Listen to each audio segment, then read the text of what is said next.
Welcome to the Asset Coach and Tax Strategist YouTube channel. If you're a subscriber, thanks so much for subscribing. If you're a first-time viewer, thank you for spending your time here with us. If you like our content, please give us a thumbs up. For you new folks, Asset Coach Tax Strategist YouTube channel is based on the book Economic Termites. This is a book that I wrote a few years ago talking about taxes, inflation, time, laws, and regulations. Also, I wrote a second book called Farming Assets. Those two books is really what this whole channel is about, addressing those situations and how they affect you and I in our ability to grow our wealth. So as an asset coach and tax strategist, my name is Robert Wolf. I am the CEO and founder of Terra Firma Business and Financial Consultants and its affiliates. We have a bunch of companies that we've built out this ecosystem surrounding the basis of what we talk about on this YouTube channel. So if you're not a subscriber, hit that subscribe button. We drop episodes every Thursday. Again, if you are, thanks so much. And let's get into this next episode. All right, welcome back to another episode of Asset Coach and Tax Strategist. And so I'm excited about this rest of these episodes that we're going to go through and embark on. We talked about in the last episode, a brief episode, just kind of reorienting ourselves, refocusing ourselves as to this time of the year that we're embarking on. But more importantly, start changing this mind shift, this focus of what it is to build wealth and what the wealthy do.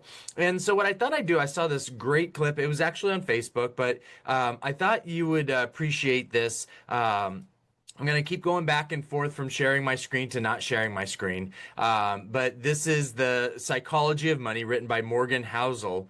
And I thought this was a good breakdown from his book. This is from Brian Federaldi, walking through kind of the certain points of the psychology of money. And so I thought there were some good talking points here that I feel like are important to go through. And so let's highlight a portion of these. So they're broken down into colors. So we got the green, that doing well with money. We got the blue, that are key concepts. We have the red, the plan is wrong. Whoop, whoop, whoop. Right? And then the yellow is saving and spending. So what I'd like to do is let's just start at the top first. Let's break this down. Let's go through this and see what's going on. But the reality is the first thing we want to talk about is rich versus wealthy and understanding the difference between that. And if you've been watching my channel and you understand what I've been talking about with my book Economic Termites and my book Farming Assets, and really going through these various things that we talk about, what the economic termites are, taxes, inflation, time, laws, and regulations, going through the D's, the most tax efficient assets, going through deductions, which is business, depreciation, which is real estate, distribution, which is cash value life insurance, or really other assets that accumulate equity that you have access to, so you have debt, leveraging your assets, other people's money. It's extremely important. And building out a decentralized structure or a plan. Decentralized could mean crypto, but decentralized means uncorrelating your plan outside of just the stock market. So let's break this down in rich versus wealthy. Being rich is about income and lifestyle. Being wealthy is about financial assets and discipline. And that's what we're been trying to talk about here on the Asset Coach Tax Strategist, is understanding the assets. And rather than just trying to figure out assets, let's look at the assets that the IRS, the government, gives the most tax benefits to. Let's use those assets, because when we have more money, meaning we're paying less taxes on these assets, then we have more money to help grow your wealth. So this margin of safety, this ability to stick with the strategy, matters more than the strategy itself. And so always changing and flipping and flopping. And so, we work with a ton of physicians and business owners, but most of our physicians, especially our physicians that are W-2 docs, that have always been a W-2 employee, have a different mindset than our practice owners. And it doesn't mean that they don't understand certain things. It's just they've never train their brain to think a certain way, right? So they're brilliant physicians, absolutely. They're great at their specialty and their skill, they're experts, they save lives, all that. But when it gets out of that, you have to train your brain into other things. Now, where are they training their brain from? And most of the time, my W-2 docs are training their brain from W-2 content. They're looking at it from oh, if I get debt, it's going to cost me this versus what kind of debt and what is that debt buying and leveraging to another asset that's growing and compounding, and how now I get to use these two assets. We call it the asset buddy system, right? How do we get these two assets, and how do I duplicate these two assets into two more assets? So now I have four assets. And how do I get these four assets to create 8 assets? And how do I get these 8 assets to create 16 assets? Do you really care about your rate of return at that point if you're building your wealth and you're building your wealth at a 6, 8, 12% with no tax? Or do you want what? Fill in the blank. And this is what happens a lot of times is that we get our brain trained a certain way. Debt is bad. The Dave Ramsey, debt is bad. Debt is bad. Well, bad debt is bad. But not all debt is bad. Does debt need to be managed? Yeah, like all things need to be managed. Candy's great. Too much candy, not so great, right? With anything, fruit's awesome. Too much fruit, it could affect you. Okay, so we need to look at the ability to stick with the strategy that matters more than the actual strategy itself. Now, what if you have a great strategy and you stick with that great strategy? Then you are ahead of the game. And so as we go through this, beware taking financial cues from people playing a different game than you. This is important. Goes back to my W-2. If you've got a W-2 psychology, a W-2 mentality where you're just going to dump everything in the stock market because that's all you've been told and that's all you know about, well, there's a reason for that. There's a reason for that. Okay? Or if you put all your money into just real estate, single family homes, you've played the game Monopoly before. It's really interesting how so many of our doctors, our members that come to us that have real estate, have single family homes, and they have dozens of them. But the same individuals also have played Monopoly, but they're not playing it in real life. They can play the game, win the game, understand the game, but they don't do it in real life. Why? It's a different skill set.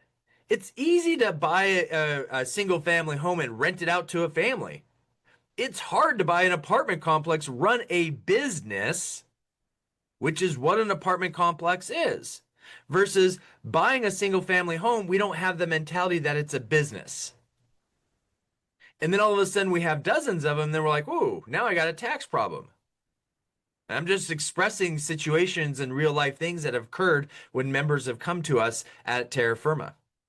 Now, when we look at freedom, controlling your time is the highest dividend money pays. So, so many of this W-2 mentality is, I'm going to do everything myself. Great. Have fun with that. But when you control your time, this is the highest dividend. So, do you rather want to partner up with a team like ourselves who has 2 decades, built out a plan that's specific to you, has content that you're watching, has books that you may have read or haven't read and you should read, that lay a foundation of what the actual plan, strategy, margin of safety looks like? And it's very transparent because all we're doing is following the guideline of what the IRS says and what the top 1% wealthy do. And I don't mean top 1% in income earning, because every single one of our doctors are in the top 1%. They're all accredited investors. But they are not all wealthy. And that's why they come to us, because they're overpaying in taxes and they wish that they had a different mindset or a different outcome. Okay? And this is very important. This is mindset. It's mindset. And the scientific mind for physicians is the intellectual mind is, I want to know all this stuff. Sure you do. But go back to the freedom. Controlling your time is the highest dividend money pays. So you got to work with a team. You got to build, whether it's us or somebody else, you got to build a trust in the strategy. Margin of safety. The ability to stick with the strategy matters more than the strategy itself. And we have a handful of doctors that come to us that want to get into certain strategies and they just don't pull the trigger.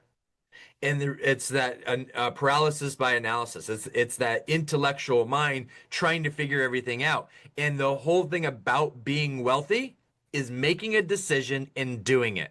Learning from that decision. It's a successful decision. Learn from it. Repeat it. It's not successful decision. Learn it. Don't repeat it. Do the next thing. Learn from it.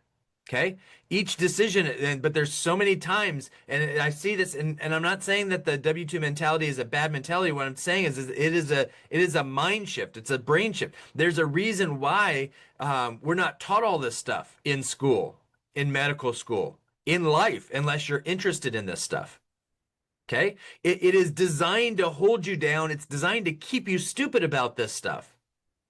Which is funny because when you have intellectual folks, when you have experts, when you have brilliant people like the physicians we work with, they try to take their doctoring process, their doctoring pathway, what got them to be a brilliant physician, and they try to translate into something else. And it doesn't always work. This is why you see athletes that make a ton of money go broke, because they think they're successful as an athlete in that skill and it transfers into everything else like business and investing. No, you see this with businesses as well.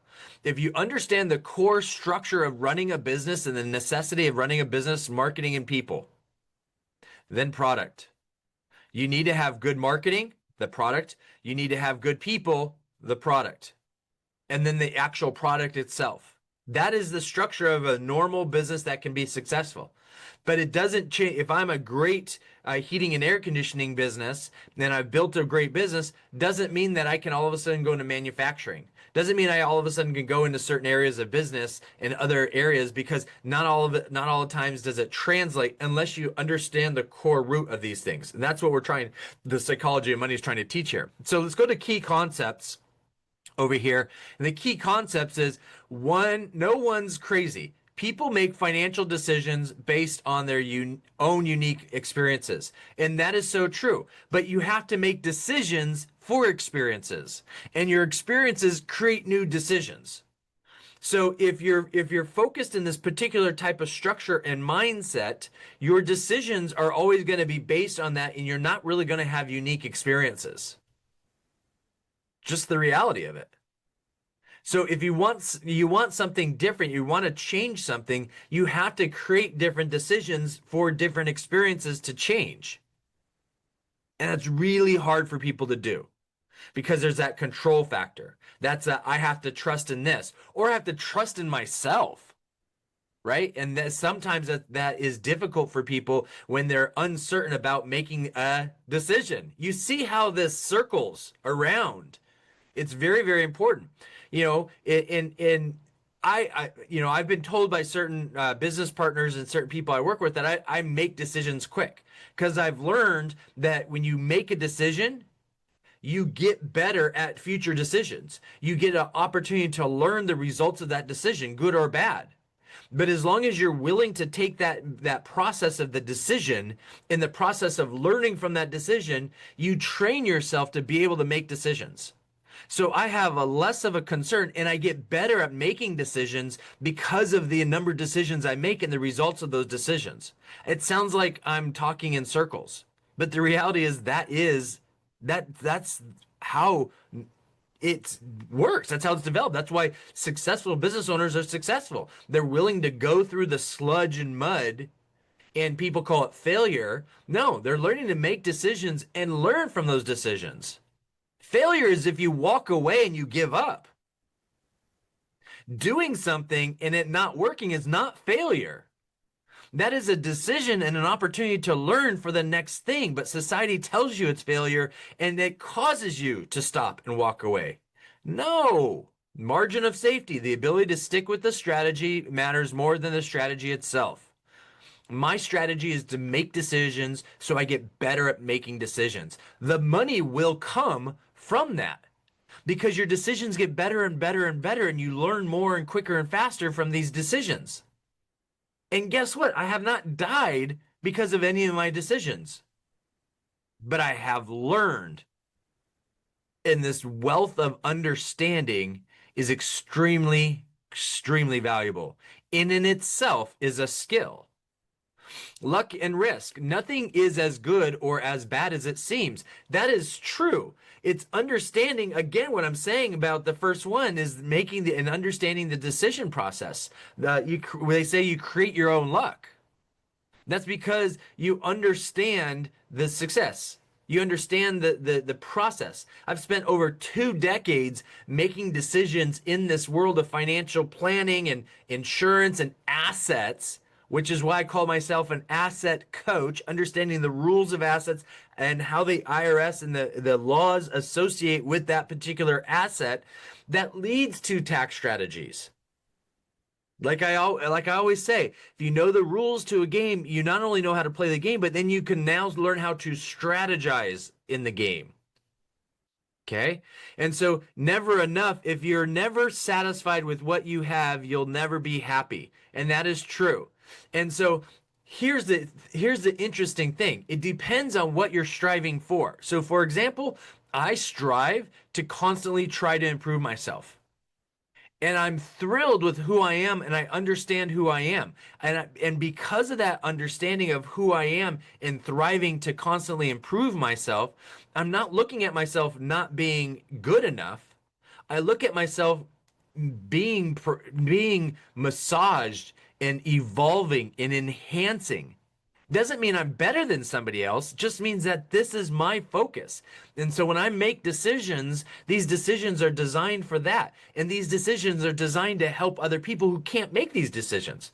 So when I build out a plan for our members and I say, here you go, it's matter of fact, it's playing chess, and I already know the first 10 steps and first 10 moves of chess in this particular game.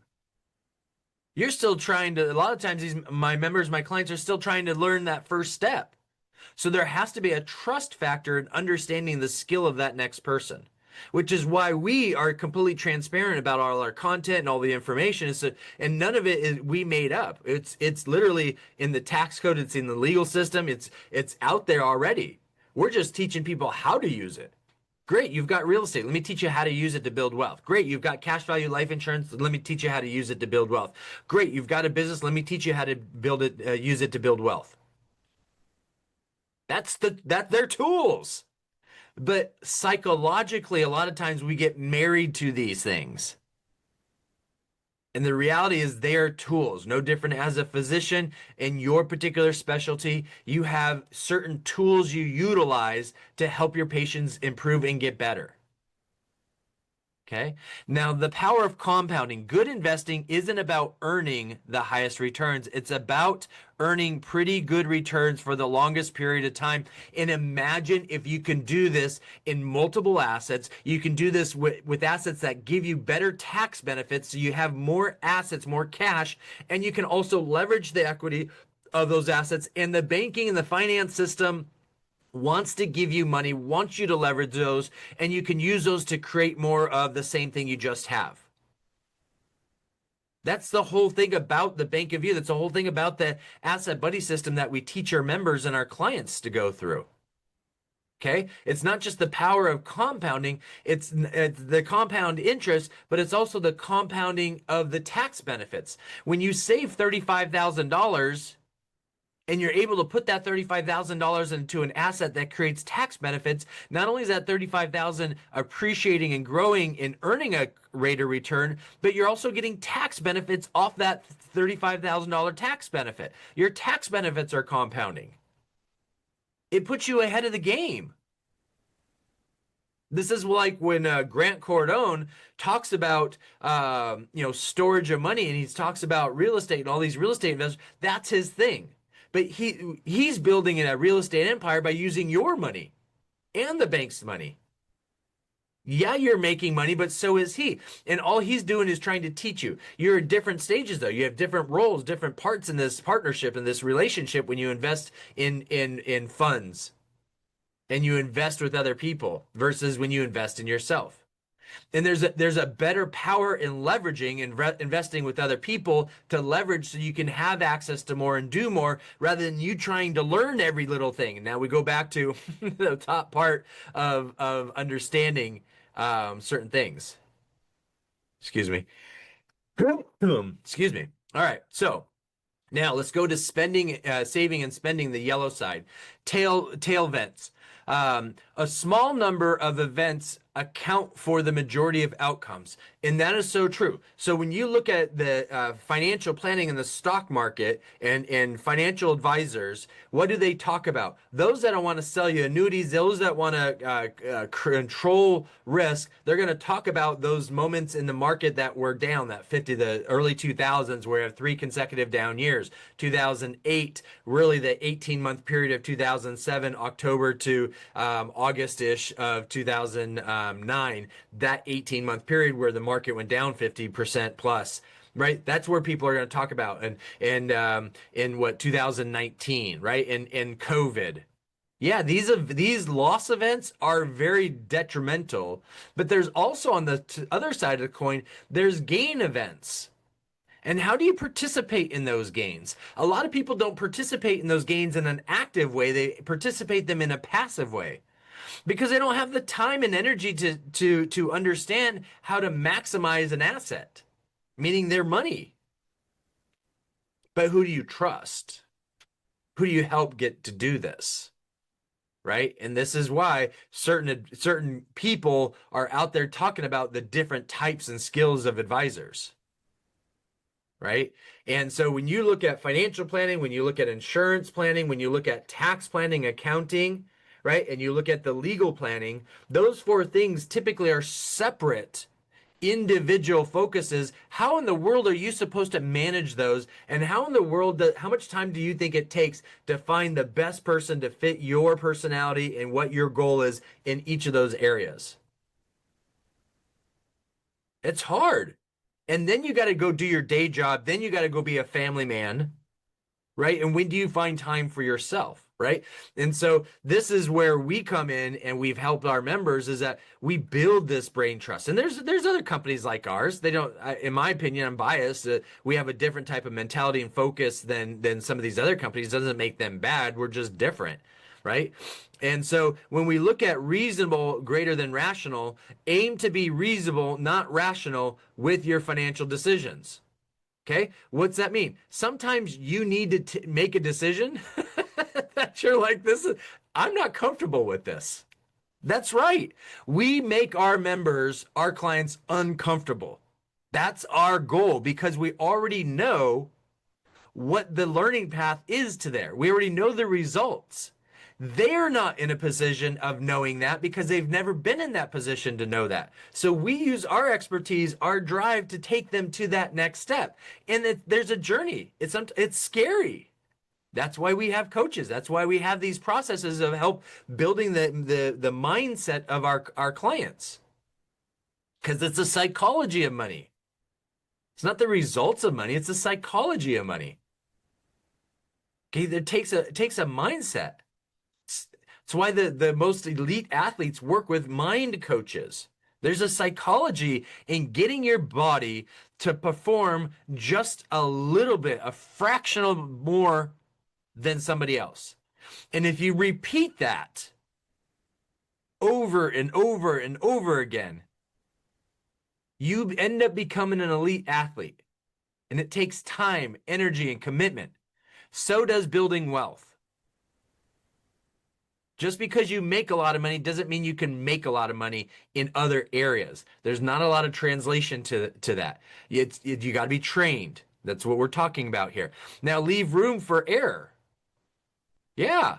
Plan for volatility or unexpected events. That's why we call it an asset buddy system. That's why we develop a plan that uses multiple asset strategies that the IRS gives tax benefits to, because then at least the tax benefits will outweigh the volatility and the unexpected events.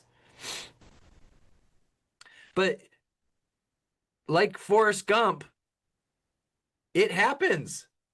Shit happens. It doesn't always go our way. And that is the constant in life. It's change. Change is constant. And so how do we embrace that? Like Ryan Holiday says, the obstacle is the way. When there's struggle, you do not run from it. It is not fight or flight. It is fight. It is fight. You go to the struggle. because that struggle is what teaches you why you have that struggle in the first place. It teaches you how to solve that struggle. You go into the obstacle, you lean into it. Save money, building wealth has little to do with income or investment returns, and lots to do with saving. This is why we embark on tax strategies and looking at how do we reduce tax liability. That's saving your money. It's keeping your own money. It's not going out. All of our accredited investors, all of our members are 35, 37% marginal rates. That's a third plus of your money you can get back. How do we do that? Right? And then the last one is the red. Plan is wrong. The most important part of a plan is planning on your plan, not going according to plan. Again, that's why we deal with the asset buddy system. That's why we plan out the plan we plan for our members. Is that when you're playing chess and you know how to play chess and you can strategize, you know the 10 moves that the other opponent doesn't. And that's why when you're looking at chess games with people who are skilled in chess, they have a timer. And that timer is part of the process. Right? And so in this process, the psychology of money, the understanding of how money works, but more importantly, not even how money works, how you work. The psychology of money was all about you and how you are able to make decisions, how you need to train your mind, what you need to do, what you need to focus on, how you need to plan. And that's hard for a lot of people, which is why we built out at Terra Firma our membership structure, and we have coaches, and we go through this process, this planning process, and the first thing we look at is tax strategies and how to reduce some of that tax liability so you keep more of your money, and then we reinvest and implement that money into a plan that creates uncorrelated, decentralized wealth, a plan that looks at leverage, the debt, a plan that looks like deductions or distributions and depreciation. How do you use the asset buddy system as a whole to be able to help you accumulate and build wealth? Okay. You can continue to use the stock market if you want until it doesn't work, until that event drops 50%. That's detrimental, especially if you're building out your investments in the stock market with after-tax dollars. You've already lost 35, 37%. Why do you want to risk more? So there has to be a balance. I'm not saying the stock market, and I'm not giving investment advice. Okay? I'm just saying as an asset, that's where the majority of the people put their money because that's where we're told to put our money. I'm just saying what society's driving and brainwashing us to do. Okay? The same would be for real estate, but it's funny how to qualify for a real estate professional, the hours and the legitimacy of how to qualify as a real estate professional continues to change higher and higher because people keep trying to use real estate as the only tool, and the IRS is saying, whoa, whoa, whoa, hang on, guys. This is not the only tool. There are other tools. And so what did they do? They increase the barrier to entry and they make it harder. It's a plan. It's realized it's not so they make more taxes. That's part of it. But it's also a guide to let you guys know, put your money in other areas that we give you benefits for. Use them both. And I think that's the key, is that there's a lot of great people who are professionals in their specific wheelhouse, in a specific type of asset class. And that's really important. But in order to generate real, true wealth, when you look at the billionaires, most of them were business owners. And most of them have continued to build their assets, diversify their assets, and continue to diversify their assets, and continue to diversify their assets. Okay? Because of this, the psychology of money and understanding how different buckets of your money should look at and look and perform.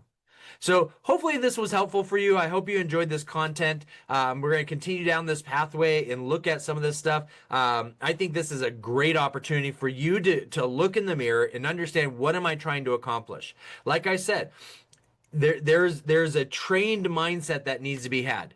And a lot of times, and we work with physicians, and so they're all brilliant, smart people. And sometimes that is their biggest pitfall, is you are trying to use your intellect that got you to be an amazing physician in other areas. And so sometimes it's hard to translate that mindset into what this is. And that's okay. That's okay. But the results of what your outcome will be will reflect that. So that's why we've built a process, we've built a membership, we've built a structure to assist in that, in a partnership structure. That's why it's a membership,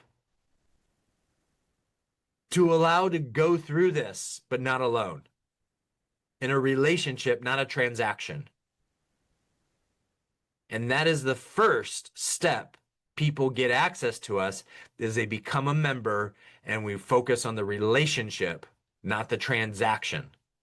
The rest of society is focused on the transaction. How do you want to build your wealth? How do you want the psychology of money in your life trickle down to your kids? That's the question.